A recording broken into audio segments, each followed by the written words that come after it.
Good evening, welcome back to my channel. তো আজকে আমি আবার একটা রেসিপি নিয়ে এসেছি। এতক্ষণে তোমরা টাইটেল আর থাম্বনেল দেখে বুঝতেই পেরে গেছো যে আমি কি বানাচ্ছি। হ্যাঁ, আমি আজকে বানাবো গোলাপ জামুন। তো ভিডিওটা আশা করি ভালো লাগবে। ভালো লাগলে প্লিজ একটা লাইক করে দিও, শেয়ার করে দিও, সাবস্ক্রাইব করে দিও। আর চলো রেসিপিতে এগোনো যাক। তো আমি একটা গোলাপ জামুনের পাউডার কিনে এনেছি। এই পাউডারের প্যাকেটটা দিয়েই আমি করব এখন। এটা হচ্ছে তোমাদের ওই 180 গ্রাম মতো আছে এটাতে। তো আমি পুরোটাই করে ফেলবো এখন।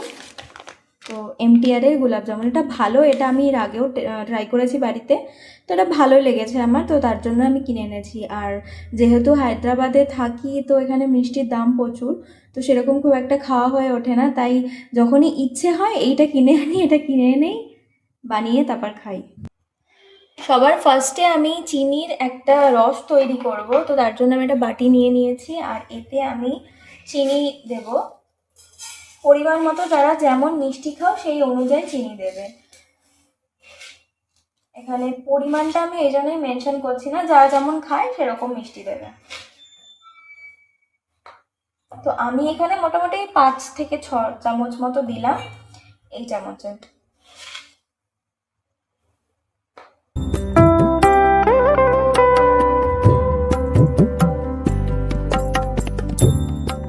আমি একটা প্লেট নিয়ে নিয়েছি, এবার এই পাউডারটা আমি পুরোটাই ঢেলে দেবো এখানে।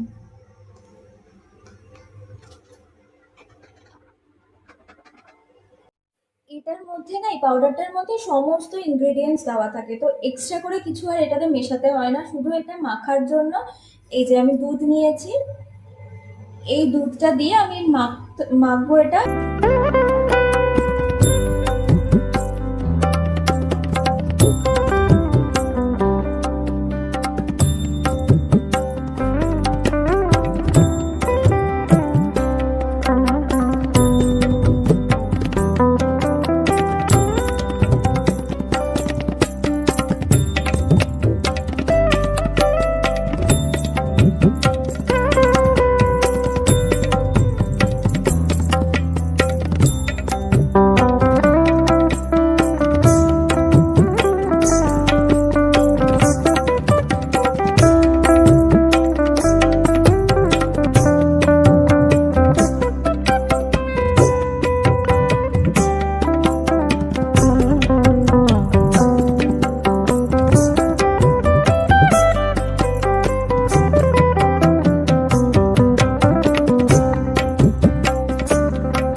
শেপ আমার দেওয়া হয়ে গেছে, কিন্তু দেখতে পাচ্ছি যে এগুলো একটু ফেটে গেছে, যেমন এখান থেকে একটু ফেটে গেছে এগুলো।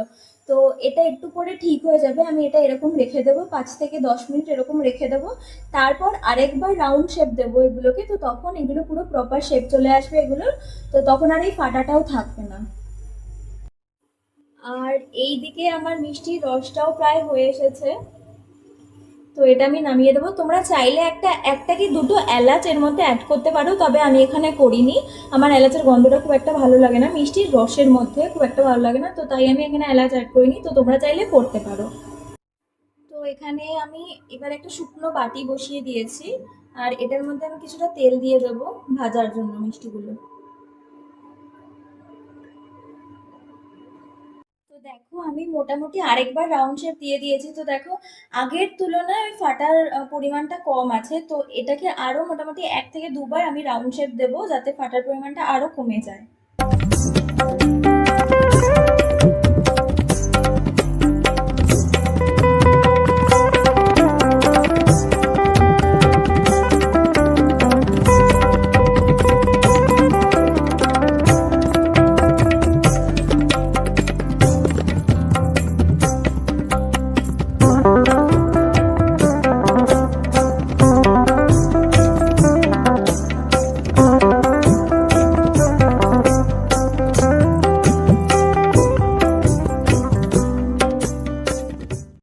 তো বানানো হয়ে গেছে আমার গোলাপ জামুন। এই যে দেখতে খুব একটা দোকানের মতো হয়নি, তবে টেস্টটা করে দেখি কেমন হয়েছে।